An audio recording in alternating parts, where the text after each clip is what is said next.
Diceritakan sejak kecil Saitama sudah hidup sendiri dengan cara menyewa apartemen di kota Z City.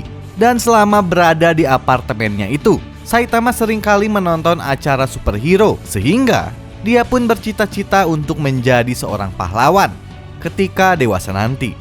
Dan ketika berumur 12 tahun, sama seperti remaja kebanyakan, Saitama pun memasuki sekolah menengah pertamanya guys. Hanya saja di awal-awal sekolahnya itu, ramai beredar rumor tentang dua orang senpainya di kelas 3 yang sudah membuli dan memukuli salah seorang murid baru. Dan tanpa disangka ternyata korbannya itu adalah si Mumen Rider guys. Alasan Mumen Rider kena bully dikarenakan dia mencoba menghentikan para senpainya itu saat akan memalak para murid baru. Ya, ternyata jiwa pahlawan Mumen Rider ini sudah mulai terlihat sejak dia masih SMP. Hingga suatu hari di apartemennya, Saitama menonton berita terbaru di televisi yang kebetulan saat itu sedang menayangkan kemunculan monster di kota Z City. Bahkan penyiar berita itu pun juga mengatakan kalau dalam beberapa bulan terakhir ini kemunculan monster di Z City lebih sering daripada biasanya. Hanya saja Saitama pun seakan tidak peduli dengan berita tersebut dan kemudian dia pun tertidur. Namun keesokan harinya tiba-tiba saja Saitama kecil dimarahi oleh gurunya guys. Itu dikarenakan dia lupa mengerjakan pekerjaan rumahnya semalam karena terlalu larut menonton berita di televisi. Akibat kesalahannya itu Saitama pun diminta untuk menemui gurunya di ruangan staf setelah sekolah berakhir. Namun sayangnya kesialan lagi-lagi menimpa Saitama karena tanpa sengaja dia bertemu dengan dua senpainya yang tukang bully ketika akan menuju ruang staf gurunya itu. Selanjutnya kedua senpainya itu membawa Saitama keluar dan meminta Saitama mengeluarkan dompetnya. Hanya saja Saitama menolak dan malah berbalik menantang kedua senpainya itu guys. Hanya saja saat itu Saitama kecil masih terlalu lemah untuk mengalahkan mereka berdua. Dan akhirnya dia pun dikalahkan dengan sangat mudah.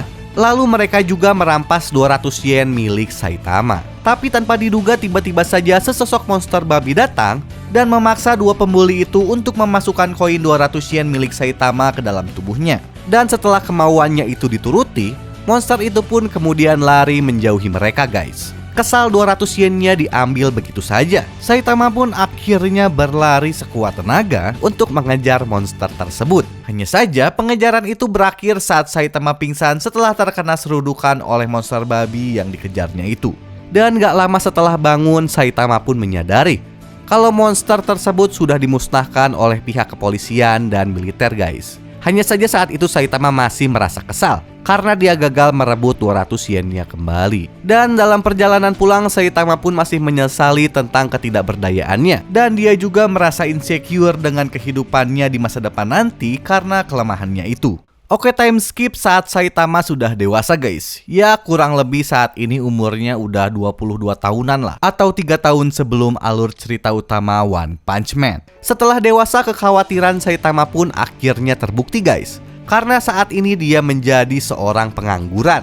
Saitama yang sedang putus asa karena lagi-lagi gagal dalam wawancara kerja, tanpa sengaja berpapasan dengan monster Crab Lante.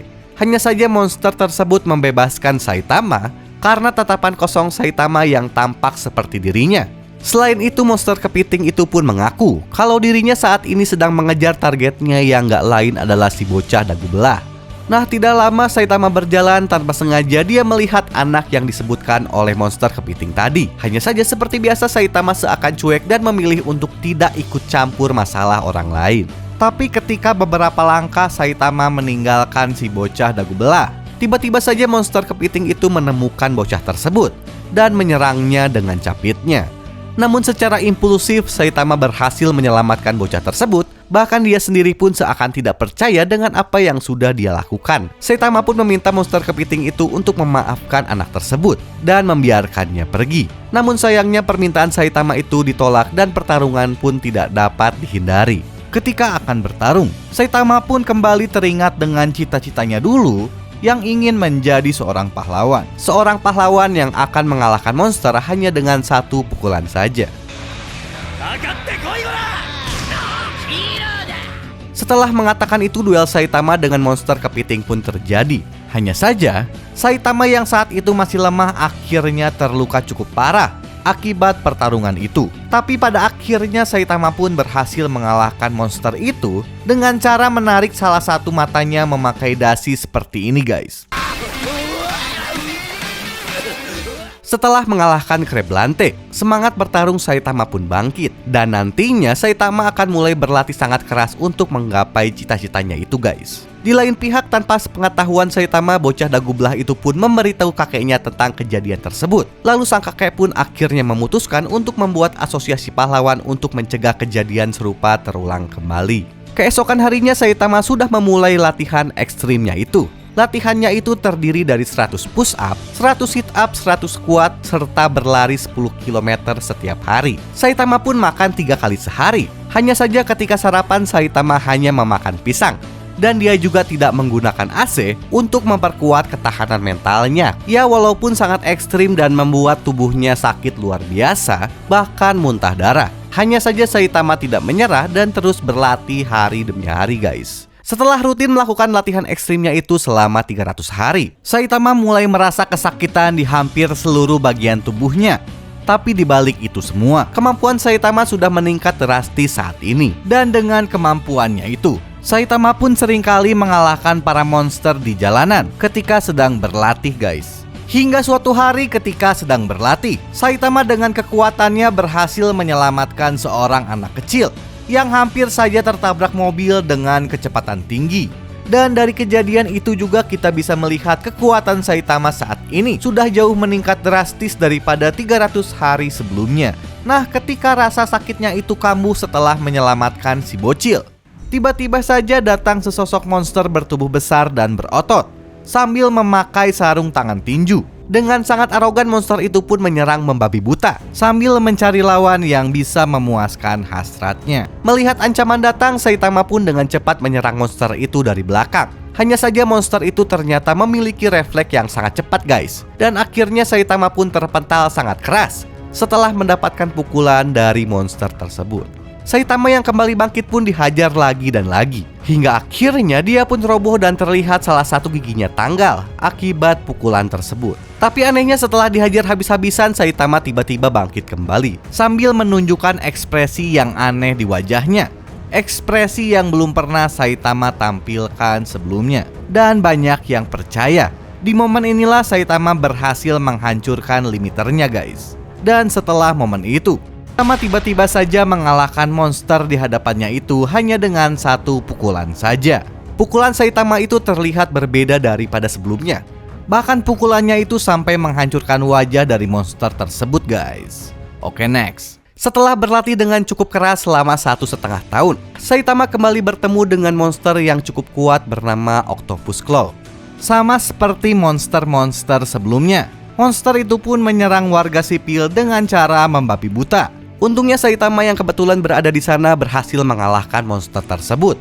Meskipun pada akhirnya dia harus menderita banyak luka di tubuhnya guys. Setelah kemenangannya itu, Saitama pun kemudian menghibur seorang warga sipil yang mendapatkan 3 luka cakar pada mata kirinya. Dan ternyata sosok itu adalah King. King pun cukup khawatir dengan luka yang diterima Saitama. Hanya saja Saitama hanya tersenyum mendengar perkataannya itu, lalu kemudian meninggalkannya. Oke, next. Di masa 1,5 tahun latihannya ini, banyak sekali kejadian-kejadian menarik yang terjadi pada Saitama. Salah satunya adalah kerontokan parah pada rambutnya itu guys. Tapi walaupun begitu, Saitama masih tetap melanjutkan hobinya menjadi pahlawan dan juga latihan kerasnya itu. Gak lama setelah Saitama menyelamatkan King, tiba-tiba monster kuat bernama Cicada Larva menyerang kota Z City. Nah, karena daya hancurnya yang cukup ekstrim, para warga pun digiring untuk mengungsi ke sebuah shelter guys. Kemudian asosiasi pahlawan pun mengirim 2 pahlawan kelas C, yaitu Grade School Graduate bersama Red Muffler, dan 1 pahlawan kelas B yaitu Darkness Blade. Hanya saja makhluk tersebut mengalahkan mereka semua dengan mudah. 3 pahlawan itu pun akhirnya kembali ke dalam shelter. Dan dalam perjalanannya mereka juga membawa para warga sipil yang tersesat ke tempat penampungan. Salah satunya Saitama. Mengetahui dirinya berada di dalam penampungan membuat Saitama menjadi kesal. Karena tadinya Saitama berpikir apabila dia mengikuti para pahlawan itu, Saitama akan bertemu dengan monster tersebut. Tapi sekarang malah sebaliknya guys. Saitama yang kesal akhirnya mencoba untuk keluar. Tapi aksi Saitama itu ditahan oleh para warga sipil. Karena menurut mereka, Saitama hanya ingin menghabisi dirinya sendiri. Hingga akhirnya aksi Saitama pun diketahui oleh salah satu penjaga. Dan mereka menjelaskan kalau pintu dari shelter yang mereka masuki sebelumnya tidak akan bisa terbuka ketika bencana masih berlangsung.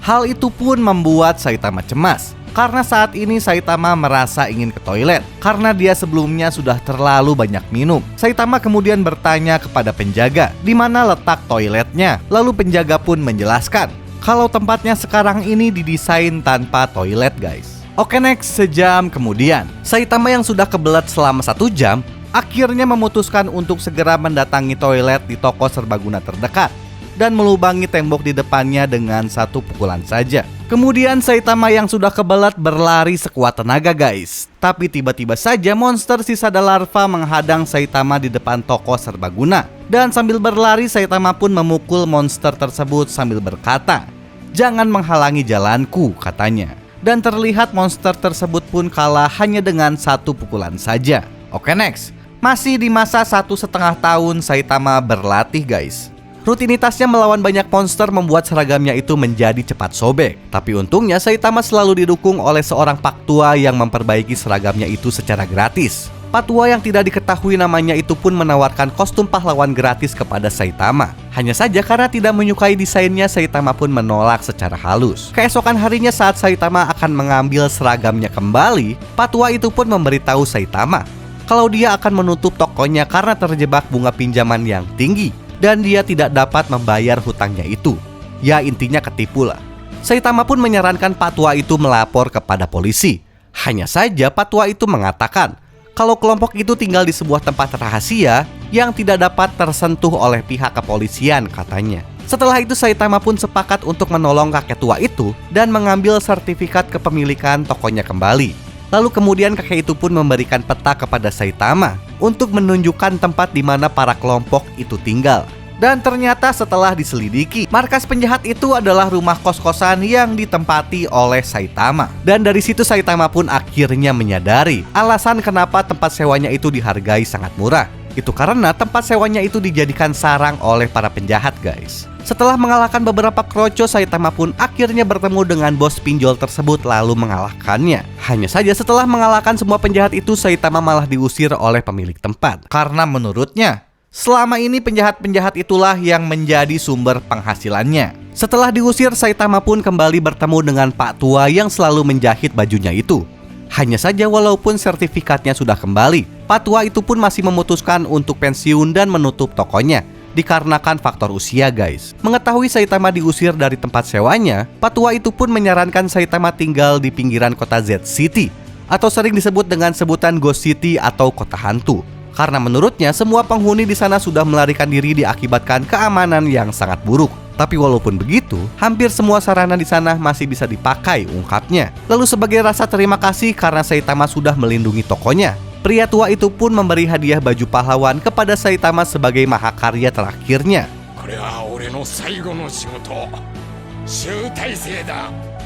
Dan inilah cerita bagaimana Saitama mendapatkan kostum hero-nya itu, guys. Oke, terima kasih yang udah ngikutin video ini dari awal sampai akhir. Ketemu lagi di video gue selanjutnya, bye.